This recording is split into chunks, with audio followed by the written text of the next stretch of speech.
My name is Clara Volintiru. I am the Regional Director for the Black Sea region with the German Marshall Fund, and it is my immense pleasure to pick up this conversation here, especially with our Ukrainian guests.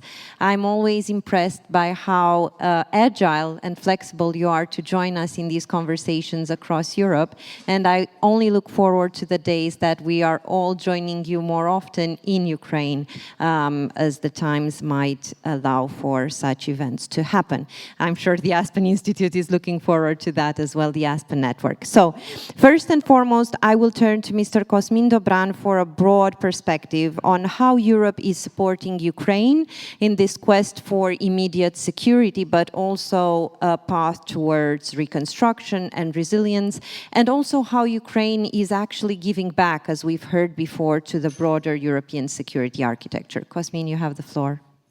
Thank you very much, and good morning to all of you. Many thanks for the invitation for today's event.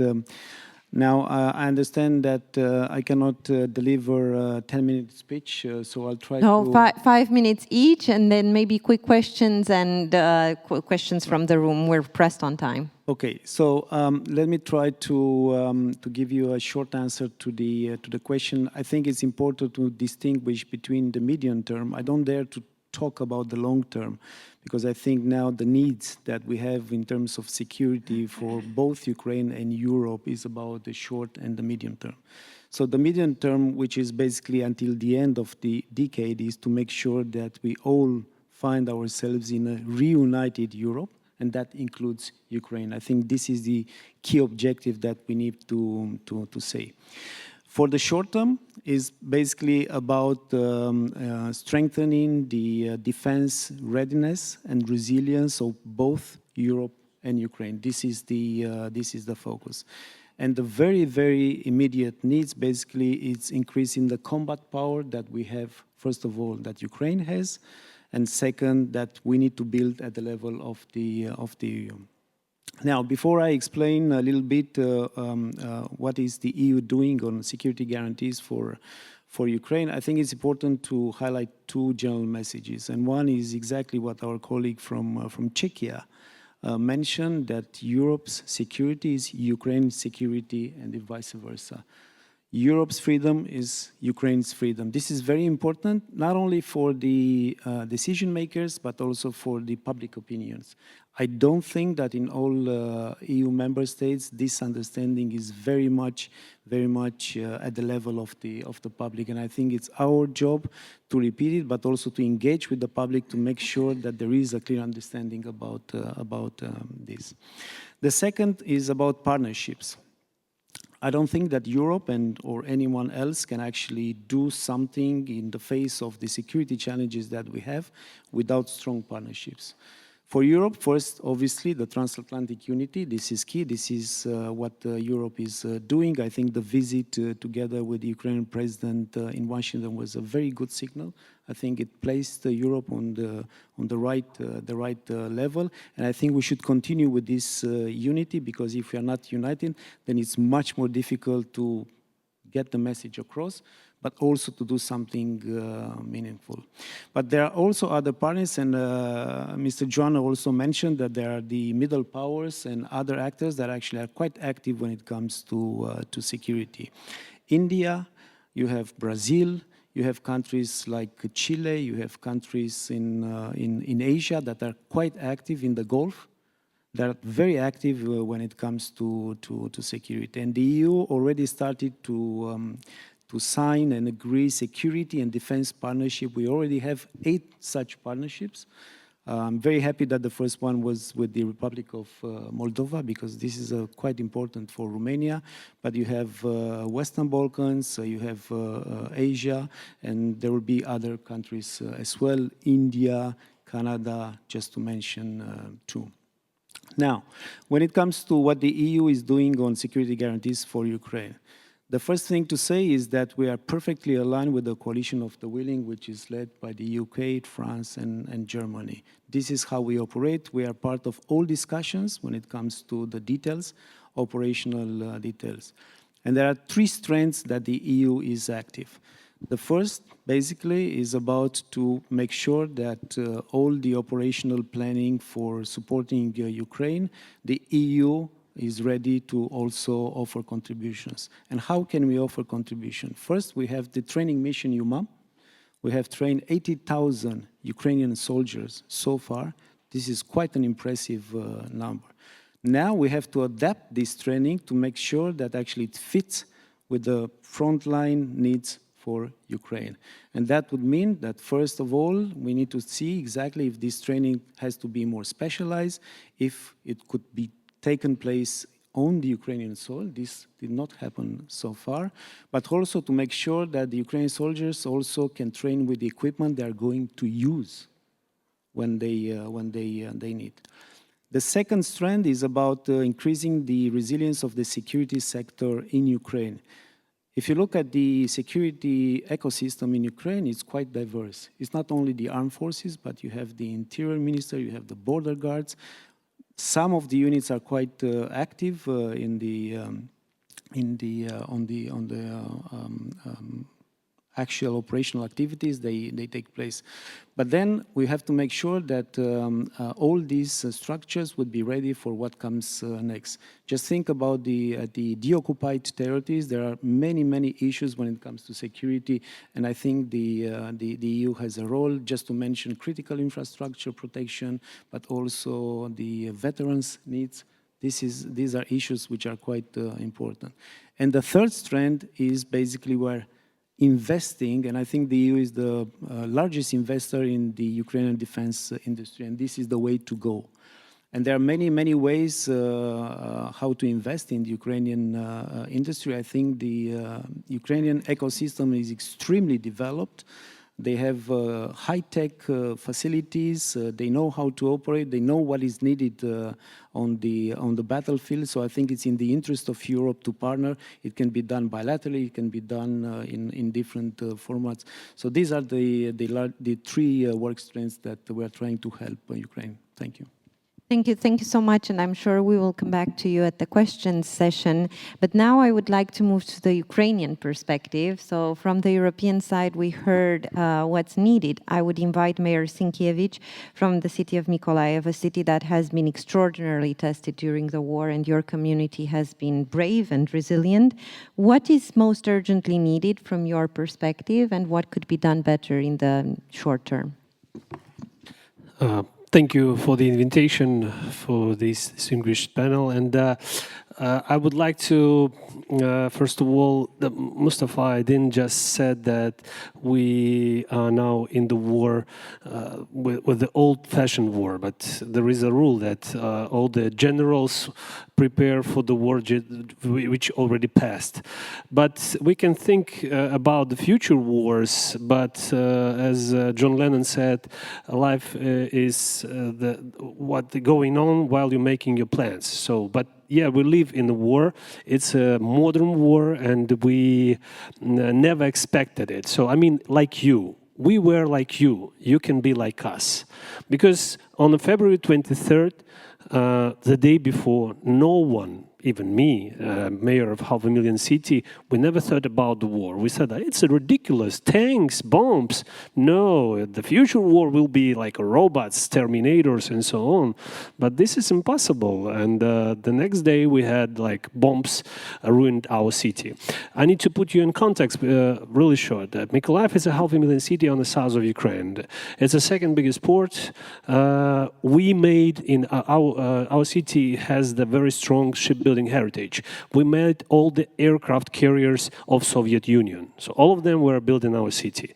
The warship Moskva, which now feeds the fish in the Black Sea, was also built in our city. So we have a really good and strong engineer potential and port infrastructure, but now our port doesn't operate. Since the beginning of full-scale invasion, till the occupation of the nearest city of Kherson, our city was on the bombardments almost every day, with the amount of rockets from 2 up to 40. I don't count any drones, but I count only rockets. And we had a lot of different like damages in the city. 45% of all social infrastructure was ruined or damaged. the most, let's say, the worst thing that happened to us, that Russians destroyed our water intake. So our city for 3.5 years, since the April 12, 2022, lives without general water supply, the drinking water supply. You can imagine that we don't have a drinking water in our pipes. We pump it from the river which our city stays on now, and it has a really big amount of chlorides, so it's salty water. It ruins our pipes, but it's the only way to use it in toilets and take a shower or something like this. And we distribute the water around the city, and 500,000 city, which has the territory of 260 square kilometers. Through the water sports. We have them about 260, where people go and bring water to home with the plastic bottles, 5-liter plastic bottles. So you can go through the city and see how people bring water like in World War II. Can you imagine in your cities, in European cities? I think no. Because, for example, for us, we were in the process with the EIB reconstructing our water treatment plant and wastewater treatment plant together with the EBRD. And now we have another problems because we are going to the winter, and as the main challenge is how we will live it this winter, because Russia plans to attack our critical infrastructure with the heating supply companies. The city is headed by 2 organizations. One of them is a city-owned company which has 95 boiler houses, and it's really good. And the other 40% is a state-owned CHP, which generates electricity and was attacked for the last winter for 3 times. And this is the only one generation unit that supplies with the heat of 40% of citizens. So the heating it, you will leave 40% of citizens without a heating in the winter time, which they tried to do last winter. We survived. We now on the finish line of repairing it, but it's still the biggest problem. And we hear about the corruption and procurement. I would say that 100% all procurement procedures in the city of Mykolayiv are made through the online electronic system Prozoro, which now is required in Ukraine. So all the suppliers can register and take part in any kind of procurement procedures. Mykolayiv is a #1 partner of European Anti-Corruption Initiative in Ukraine because we are a partner of Denmark.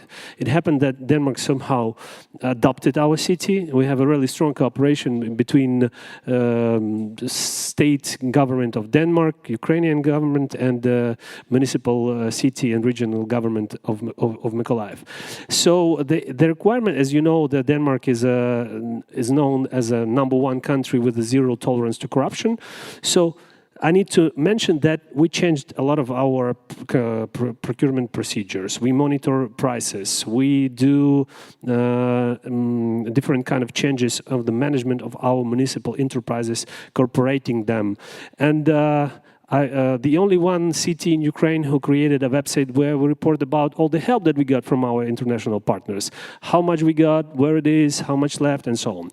And the most interesting thing that we never got any cent or any penny from our partners. We don't want to deal with the money, just not affect our, let's say, the name of the city. So if we need like pumps or pipes, Denmark through international organizations, so they procure us and provide us with these pumps. For example, they procure pumps from the Danish suppliers, from Danfoss, Grundfos, then they provide us with these types of pumps, having, let's say, money saved in their country. So we had a lot of challenges, and yesterday I mentioned that my advice for you to review Ukrainian war not only as a war, but as a disaster that can happen to any kind of countries in Europe. Earthquakes, tsunamis, any kind of heavy rains, and so on. So we all want to, let's say, to make global things, to make global suppliers of heat, to make global suppliers of electricity and water and so on. But you need to diversify it. So now, let's say in Mykolayiv, in case of blackout, we have all those points, most of them built on boreholes, equipped with the diesel generators and batteries and solar panels. So in case we have a total blackout, people of Mykolayiv will be supplied with the water. They know that the water, where to go, how to get the water, and so on. So main lesson that you need to know that you have to diversify your territories and make them resilient this way, diversified, but not as a one global unit. Finishing my speech, I would say that city Mykolayiv got the state of city hero because we stopped Russians on the south of Ukraine, but I usually call our city of heroes because civilians together with military forces stopped the Russians digging trenches, creating fortifications. Myself, I took the automatic gun Kalashnikov and I was together with other civilians who could take the weapon defending our city. Now we have a municipal enterprise that produces the drones. We produce different drones, 10-inch, 16-inch, and drones on the fiber optics. And also we are in let's say, on track where we create anti-𝐒𝐞 drones, fast interceptors, and we are in a final stage of, let's say, preparing them. 5,000 drones were provided to the front line just for this year.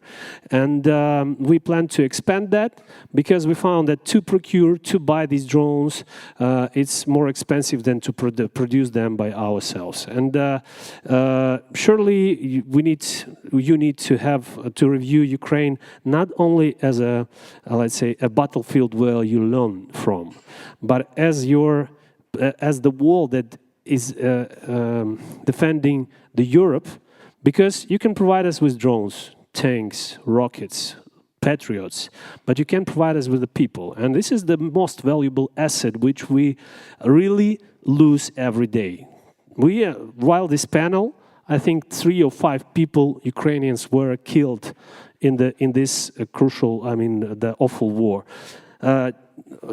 United States has its doctrine, the military doctrine, where they have the global threats: Russia, China, North Korea, and Iran. We are fighting now in Ukraine with 3 of them. Recently, we minced on the borders of Ukraine 10,000 North Koreans, and they plan to send 80,000 more now. We hear that.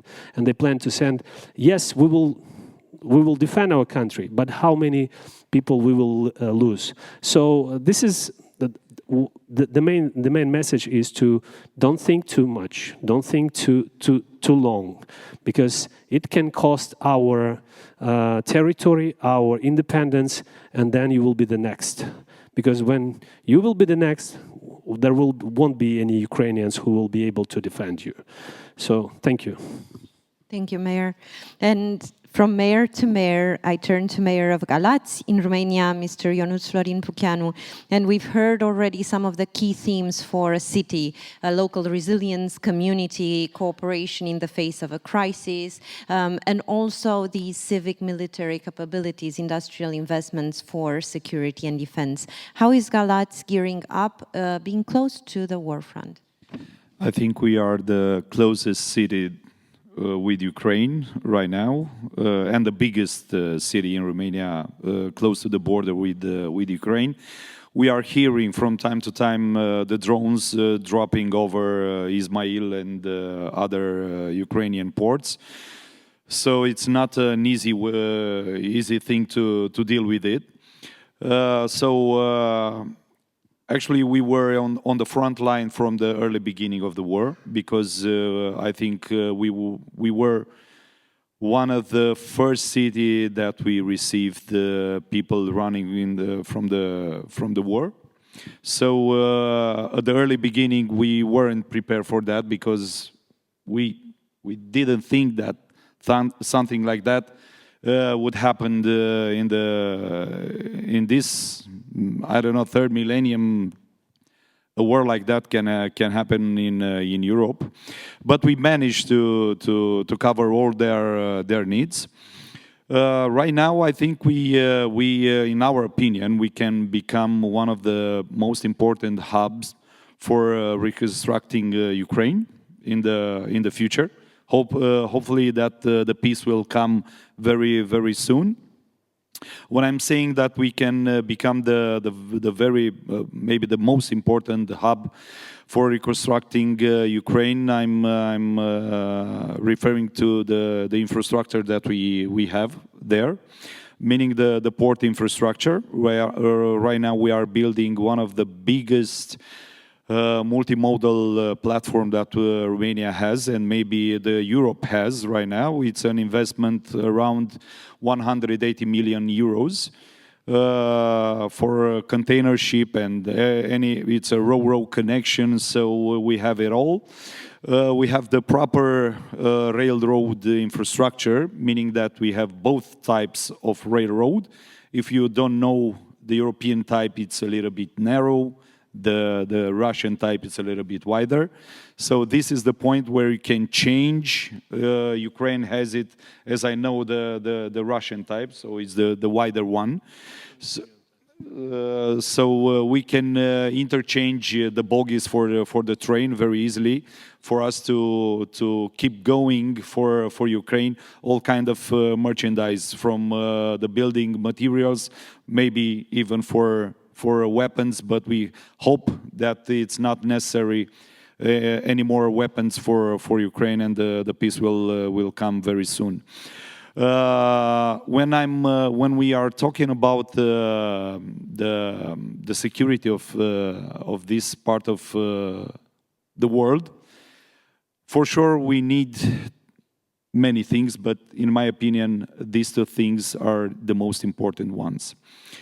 The proper infrastructure, the road infrastructure, for us to be able to move our military guys from one point to another very, very easily if it's necessary. So for this, we need the big infrastructure. I'm not saying about all kind of small roads that we have right now. We need the proper infrastructure, highways and express roads to connect very easily any city one to each other. And for sure, you cannot resist without having the population being very well prepared. And when I'm saying very well prepared, I'm saying even some military knowledge, but for sure the economic it's more important than military.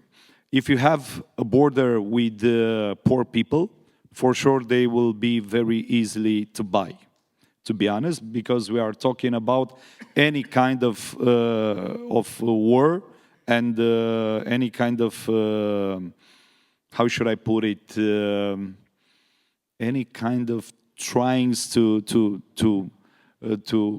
have your citizen to be more likely very close with the enemy. So if we are gonna be able to have our citizen economically very well covered, for sure the enemy, it will be harder for them to buy our people, to say it like that. So, in my opinion, we need investment in the infrastructure, and some economical investment to develop this area. Thank you. Thank you. And maybe moving towards the regional infrastructure perspective, I will invite Mr. Andrei Postelnicu to bridge this gap between the security, not just of Ukraine, but the broader region, to bridge the gap between emergency needs, war conditions, and an ecosystem that is able to enable prosperity and development in the years to come. Yeah, first of all, good afternoon, everyone, and thank you for the invitation. I think we've heard already since early in the morning a lot of guests speaking about the integration in between the state and the private sector. At the same time, from my perspective, I think we're missing a point at some point in time. We talk a lot about defense industry. We talk a lot about arms and tools and all of the things necessary during war times. But we tend to forget that a strong economy provides resilience and provides defense. And not only the armament industry, I mean, the arms industry is not the only one responsible to protect in front of the war. And we are not involved, I was not and I am not involved in this industry, but from small businesses to medium-sized and to large corporations, the business environment ensures stability and ensures resilience, and a good and strong economic climate provides a safe life for the people in the country, correct? And so the country can actually react in times of war. So that's number one, and I really wanted to make this point.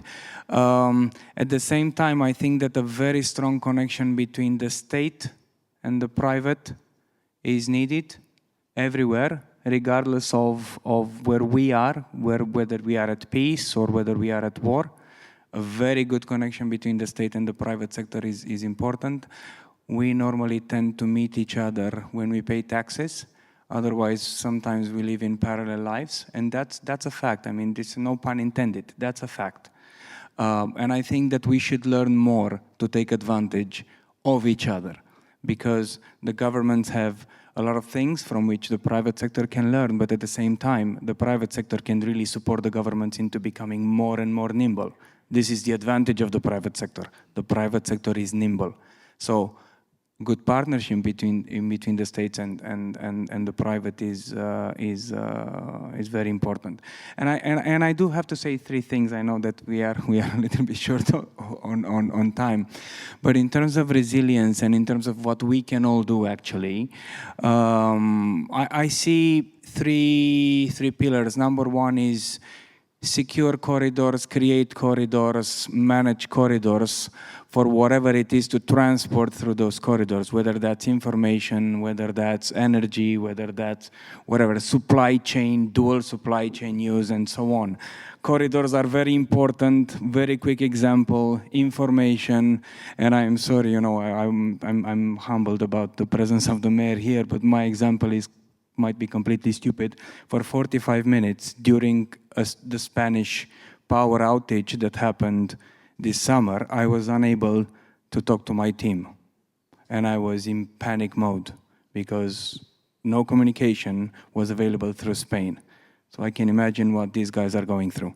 So corridors, secure corridors, and then be very streamlined. We need to be very streamlined in between the state and the private sector.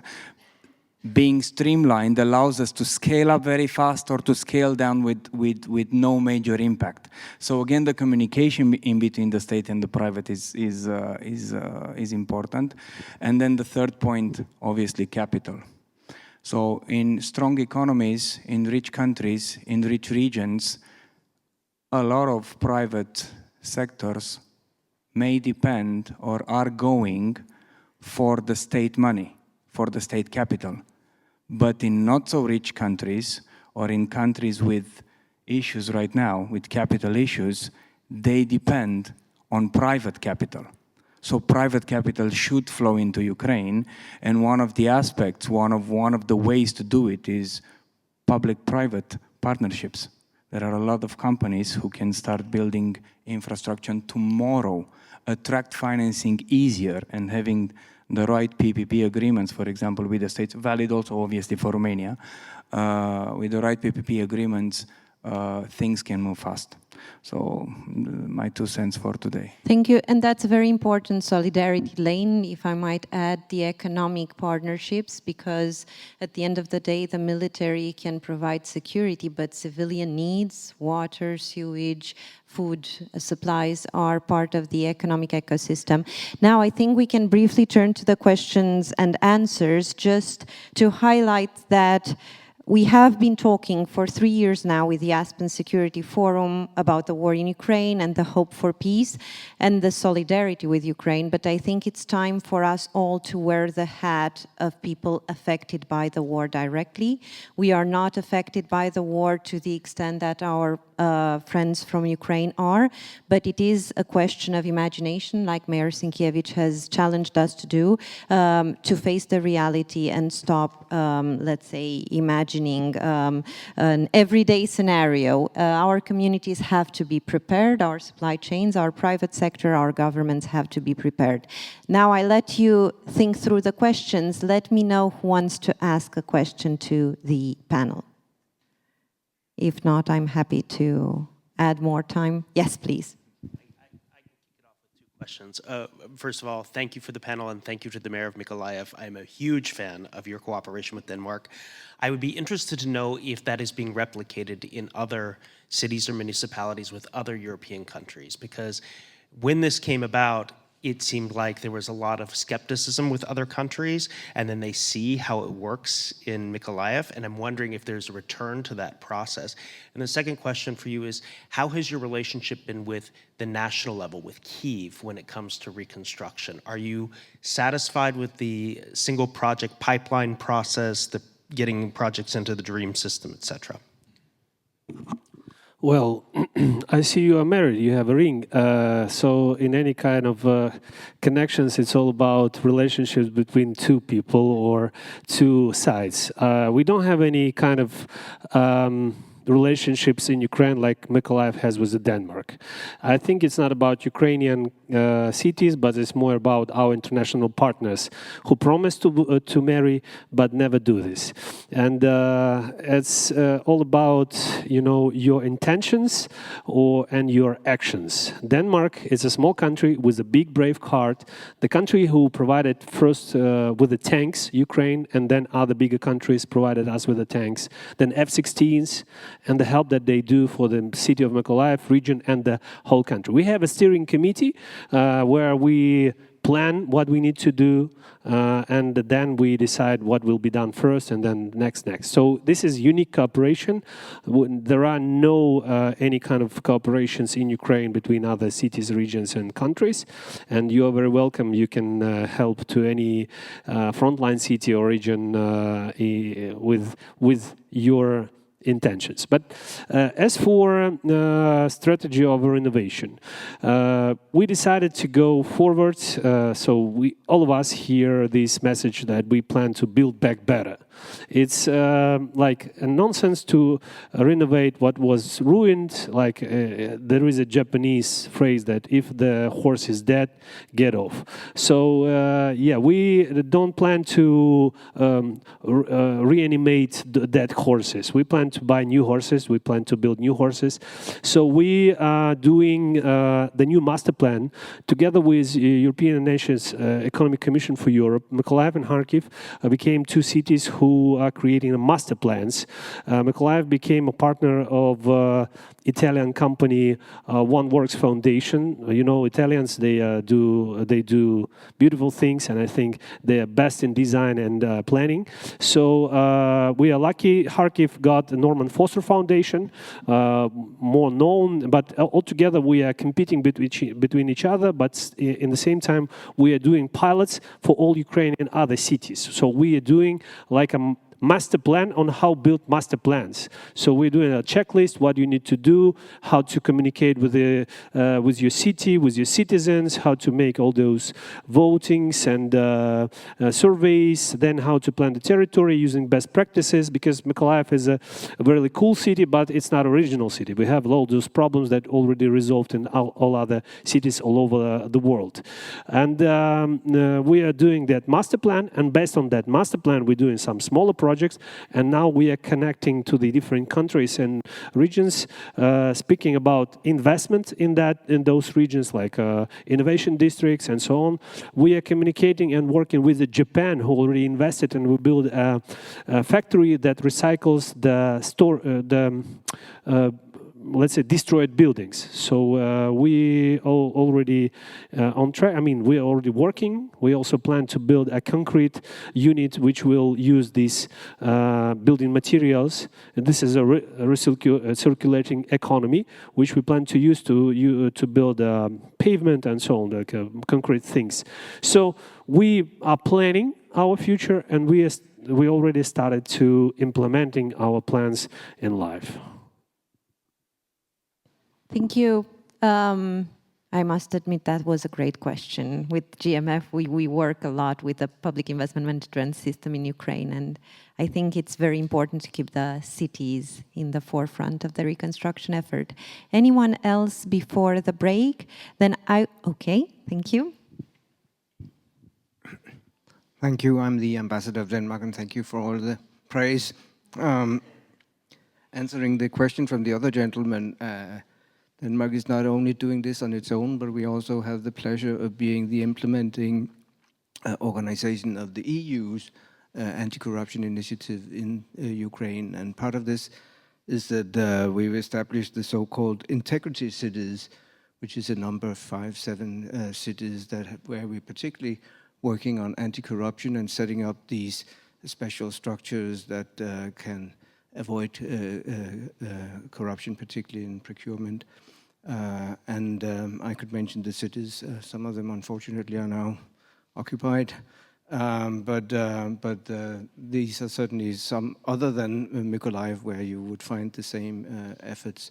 And my question would be, but perhaps particularly to the Mayor of Mykolayiv, we experience probably from a number of actors that are quite willing to do a great effort of reconstruction, some hesitance to start now while the war is still going on because your investments might be ruined by the Russian war effort. On the Danish side, we try to overcome this and say we have to start now, although you might be doing other things that you will do after the peace has come. What's your thought about this? What do you do to convince people that it's actually worthwhile coming already now and not wait for the peace? Thank you. Well, as for corruption, to be honest, I don't trust people. I mean, I don't believe in people because, you know, if you're a Christian, you pray to God and ask Him to protect you from temptation. So people are always under temptation, and corruption is always there, whereas the temptation. So the only way is to divide those who make decision from those who spend money. And the IT things help to do this. As for me, I got a degree in decision making. I'm a master of decision making. I'm an IT guy, so that's why I think that the way that we chose, I mean, Ukraine, to digitalize everything, to create all these procurement procedures and so on. This is the only way to minimize the corruption, but to make it less possible. And you know, in Ukraine, there is no safe place. I mean, totally, because some territories have bigger risks, like our territory. Some territories, like Chernovtsi and Lviv, they have less risks. And the business now, so we just had a conversation, and the business is about profit. Profit is about risk. The more risks you have, the more profit you need to have. And now today in Ukraine, if you invest in our part of Ukraine, you have very big risks, but the same profit, possible profit. And that's why it's not interesting to invest today in the city of Mykolayiv. So we don't speak too much about investment attractiveness right now, but we speak about future. And that's why we connect into our central government, speaking that we will need to have a variety of economic tools. So the western part of Ukraine, which was developed while the war, because they raised the local budgets, it's seen. I mean, it's easy to, because companies relocated to the western Ukraine from the city of Mykolayiv. We lost a lot of our income. I mean, we are now really subsidized city because we get only money from the state budget to survive. And today with Denmark, we think in the first years of war, we thought about survival. How to survive, how to provide people with the basic needs. Today we think how to be strong. and then we think how we will develop our territory. And like Scarlett O'Hara said, we will think about it tomorrow. But yes, we plan it. We plan the master plan. We do. We build our vision. But it's also depend on, like you just said, about, on a state government, because the state government in your country, in any kind of country, should state how the country will be as the single body. What will the heart do? What will the kidneys do? What will the hands do? I mean, today in Ukraine we lost a part of this body, so we have a handicapped country, without mines, without metal production, and so on. We were competitive in the shipbuilding, having the cheap metal. Now we don't have it, so we don't need to think that Mykolayiv will be the shipbuilding city again. So you know what I mean? So we need to rethink the existence of our country and give a role to each of regions and connect them to stitch together the country, giving new roles and giving the ideas for local strategies. Because if we give ability to each region to create a strategy, we will be touristic regions with with croissants and coffee shops. But who will produce the industrial potential of the country and so on? So that's why this is the role of a country. And in this particular case, country should also give a special tools for those regions who were most damaged, most attractive, because if there will be still equal rules for all, we will have another depressing regions, which will be more, like my colleague said, poor people will migrate because people are looking for the better places, and that will bring a brain drain, and we will have like population stupid, poor, without any future, good future in their minds. So they will, and that will produce even more pro-Russian territories. So, yeah, I think that today our state government understood that, but still they want to control everything. It's always about either we want to control or to give a power to the local government. They still want to have freaks on the leash, But I hope the end of the war will change that. Thanks to you, I mean, the European partners who insist that the local governance is a way to the real democracy and prosper country. Thank you. Local level resilience is the true test of a country's resilience, and I think decentralization in Ukraine has really advanced its capacity to stand strong. As we are finalizing the panel, I will give only a final word, which is under a minute. We will have the Ukraine Reconstruction Conference next year in Warsaw, and I hope everyone will join this conversation there. In 6 months from now, more or less, what would you hope will be the key point on the agenda? Each of you, one key point. I will start with Mr. Dobran. Thank you very much. Since we have the Danish ambassador, let me also say that actually Denmark is also very successful when it comes to military support to Ukraine. We have something which is even called the Danish model. So just to add to the praise, I think in terms of key messages, perhaps from our perspective and from how we see things from Brussels is the unity of Europe. And when I say the unity of Europe, is unity among the EU member states, is unity with our partners, with the US, with Ukraine. This is extremely important. And it's not only about at the level of politicians or at the level of decision makers, but it should be also felt throughout the societies entirely. For me, this is extremely important. Mayor Puceanu. So I spoke about the infrastructure. So for sure they will need it also. So we have to be a very big support for Ukraine to regain their strength and their economic force. So therefore we have to plan to invest maybe in Ukraine also. And to support on any kind of procedures and measurements for them to become what they were before the war. So we will be there for helping and supporting them on their needs. Maybe I will jump to Andrei and leave the last word to the mayor.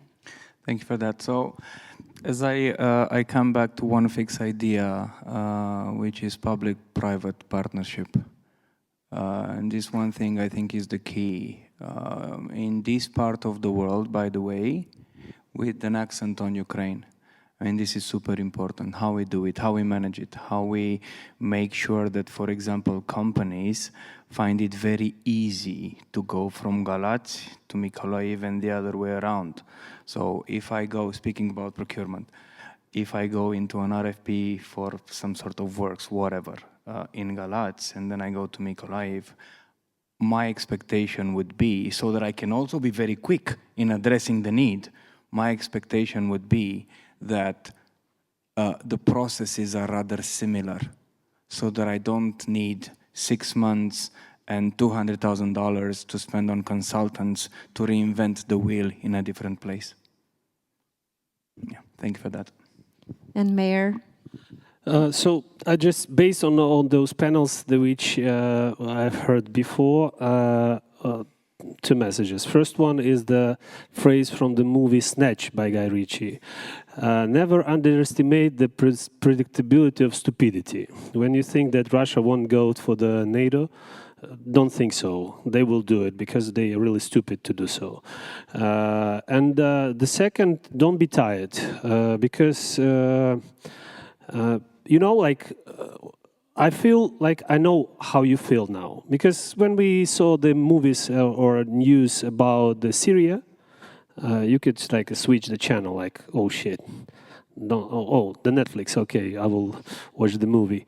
But we are in Ukraine, we are unable to switch the channel now. We live in this disaster every day and a minute. And you can switch it. And you can say, oh, I'm tired about this Ukraine thing and so on. Because we don't be... so keep help us. Yes, because again, as I told you in the very beginning, we were so naive. We planned to think how to, we want to make renewable energy, this, you know, think of wind and sun. Now it's all everything is destroyed. All those billions investments are destroyed. We said about renovating the energy, about accumulating hydroelectric station. Russians came and destroyed the Kakhovka Dam with the hydroelectric station, one of the biggest in Ukraine. Now we don't have either a hydroelectric station or lock that helped us to move through the river, the biggest river, Dnipro. Now it's we can't use it anymore with the ships. So don't be tired. Think about it, that you need to go forward, because that thing that happens to us may happen to you. So it's your interest to stop this thing, because it's not war for the territory. It's war for the existence of Ukrainians and for the Western civilization, for the values that we, all of us, to promote and to say, what is European Union about? So it's not about Russia. So it's a war between 2, let's say, religions. The belief in human nature and of race called Russism. So we need to be together and not only sending SMSs or images in Instagram, but sending the